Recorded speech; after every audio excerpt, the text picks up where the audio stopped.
A raíz de el apedreamiento de Esteban, continuamos reflexionando en el libro de los Hechos de los Apóstoles y nos encontramos ahora con el esparcimiento, podríamos decir, de la iglesia. Ha causado un impacto muy fuerte lo que ha sucedido con Esteban.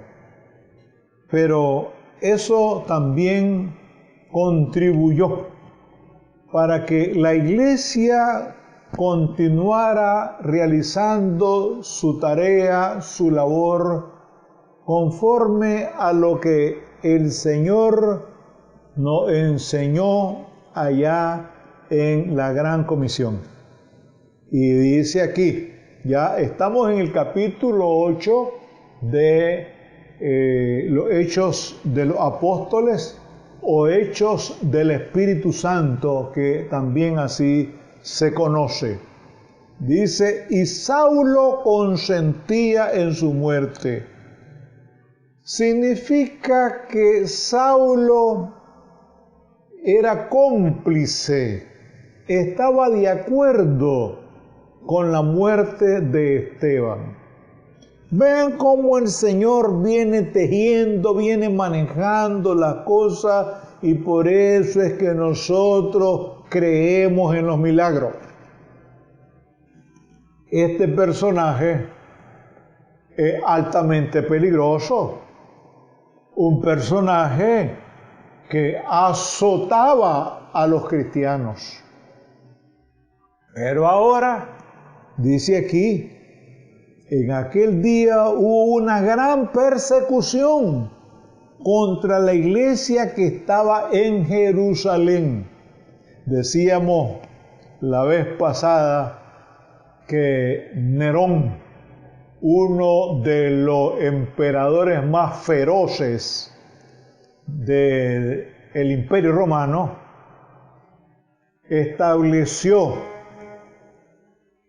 organizó, instituyó la persecución en el año 64, y por cierto fue en julio del 64 de la era cristiana. Y aquí nosotros vemos que la iglesia está siendo perseguida. Ahora no es solamente los apóstoles, sino todos aquellos que se convertían al Señor. Eran perseguidos. La persecución ya estaba, diríamos nosotros, en su apogeo. Sin embargo, dice aquí, y todos fueron esparcidos por la tierra de Judea y de Samaria, salvo los apóstoles. Vean qué interesante. Quienes al inicio, por decirlo de esta manera, fueron puestos en la cárcel, fueron enjuiciados, fueron azotados. Ahora no es contra ellos, en este momento, no es contra ellos el asunto, sino contra las otras personas que se iban agregando a los pies de Jesucristo. Y hombres piadosos llevaron a enterrar a Esteban e hicieron grande llanto por él. No era para menos. Imagínense, iban a sepultar a un auténtico santo, a un hombre consagrado al Señor. Ahí va la gente, van llorando, van lamentándose en este funeral. Y sigue aquí la cosa bastante desagradable. 8:3.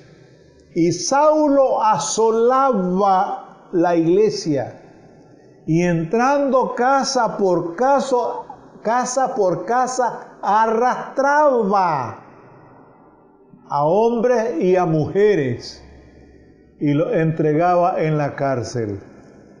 Vean qué tarea más dañina, más desagradable, más ácida, más acre, la de San Pablo contra los cristianos. Esa era la tarea de él, esa era la labor de él, y él consideraba que estaba haciendo lo mejor. Como muchas personas hoy en día piensan que lo que creen y lo que ellos manejan es la última palabra y que están en lo cierto y que de ahí nadie lo saca. Pero lo cierto es que una cosa es mi verdad, otra es su verdad y otra la verdad. San Pablo tenía su propia verdad. Y vean con su propia verdad qué es lo que está haciendo, atropellando a la iglesia de Jesucristo. Y resulta que después de todo esto, la obra del Señor sigue avanzando, sigue creciendo en medio de todas las dificultades, de todas las adversidades, de todos los problemas. Y dice aquí, pero los que fueron esparcidos iban por todas partes anunciando el Evangelio. No era asunto de que uno por aquí, el otro por allá y se quedaban callados, no. En la medida en que ellos se iban dispersando, la palabra del Señor corría y era glorificada, como dice la misma Biblia. Es decir, ellos eran perseguidos, se dispersaban, pero en esa diáspora, en esa dispersión, iban anunciando, y me gusta el gerundio aquí, anunciando el Evangelio. Y eso es lo que los cristianos tenemos que hacer siempre, en cualquier circunstancia, en cualquier momento, en cualquier época. Nosotros debemos anunciar, debemos predicar, debemos compartir el mensaje redentor de nuestro Señor y Salvador Jesucristo. No nos detengamos, hay que continuar en esta tarea que el Señor nos encargó. Y la gente unánime escuchaba atentamente las cosas que decía Felipe, oyendo y viendo las señales que hacía. Otro siervo del Señor. Aquí vemos a Felipe, otro siervo del Señor, haciendo cosas extraordinarias, maravillosas. Ahora se usa mucho eso de lo sobrenatural. No hablemos de lo sobrenatural, pensemos en la mano poderosa de Dios manifestándose a través de sus siervos. Lo sobrenatural nos lleva a un mundo oculto, a un mundo raro, a un mundo esotérico. ¿Por qué no pensar en la mano poderosa de Dios? ¿Por qué no pensar en la obra divina manifestada a través de sus siervos, aquellas personas que han sido llamadas, consagradas al servicio cristiano? Olvidémonos de lo sobrenatural, porque eso nos puede llevar a un mundo oculto, a un mundo esotérico. Y dice más todavía, porque de muchos que tenían espíritus inmundos, salían estos dando grandes voces y muchos paralíticos y cojos eran sanados. Así que había gran gozo en aquella ciudad. Recuerden que el Evangelio se iba dispersando, diseminando por todas partes. Recordemos lo que dijo Jesús: y me seréis testigos en Jerusalén, en Judea, en Samaria. Aquí ya se va extendiendo el Evangelio. Y algo maravilloso que hay que tomar en cuenta. Dice en el 8:7, porque de muchos que tenían espíritus inmundos, salían estos dando grandes voces, y muchos paralíticos y cojos eran sanados. Lo mismo que hizo Jesús.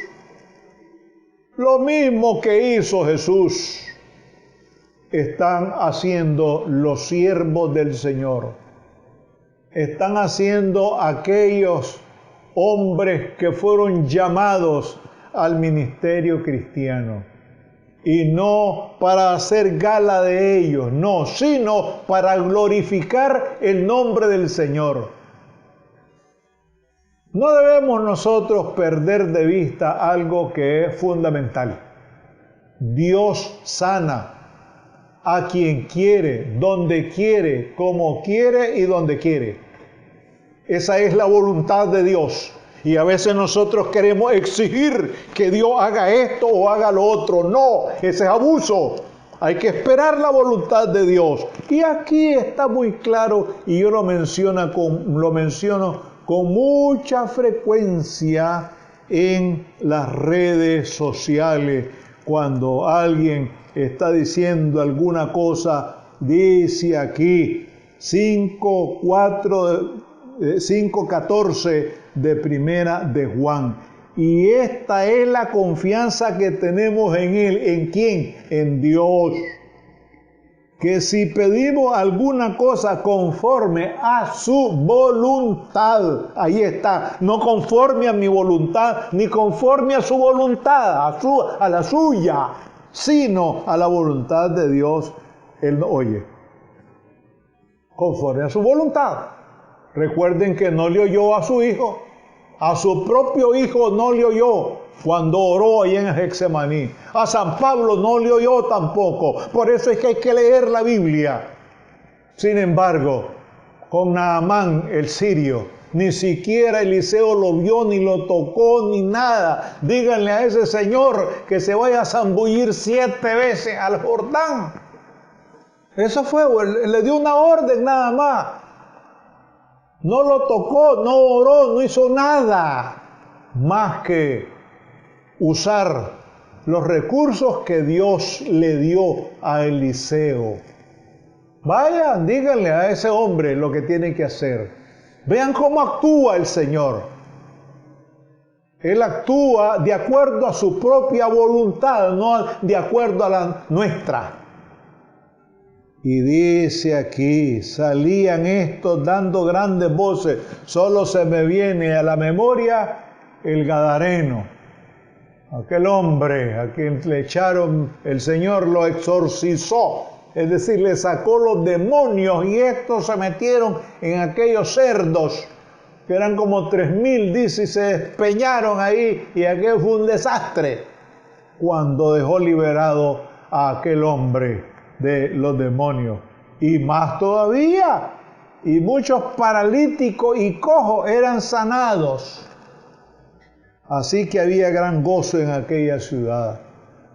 No era para menos. Ahí está la mano poderosa de Dios manifestándose a través de, fíjense, a través de aquellas personas que han sido consagradas, que han sido llamadas, que han sido comisionadas para realizar la gran tarea, la gran comisión que el Señor nos encargó. la obra sigue adelante y siguen otros acontecimientos tan interesantes, maravillosos y de gran impacto, que esto nos debe servir a nosotros para reconocer que la obra del Señor, la iglesia de Jesucristo, en medio de tantas dificultades, de tantos problemas, aquí hay persecución, y fíjense que con toda la persecución, la obra sigue avanzando. Y gracias al Señor por eso, y por eso es que siempre recordamos lo que Jesús le dijo a Pedro después de la gran confesión allí en Mateo 16, 18, cuando le dice: las puertas del infierno no prevalecerán contra ella. Gracias, Señor, porque en medio de las pruebas, de las dificultades, de las adversidades, tu iglesia sigue caminando, tu iglesia sigue proclamando el mensaje redentor de nuestro Señor y Salvador Jesucristo. Ayúdanos, Padre, para seguir adelante, para no desmayar, y darnos la fuerza de tu Santo Espíritu para cumplir con lo que tú nos has encargado. Derrama muchas bendiciones en todas aquellas personas que están pendientes de este programa. Muchas gracias, Señor. Nos encomendamos a tu cuidado en el sagrado nombre de Jesús de Nazaret. Amén.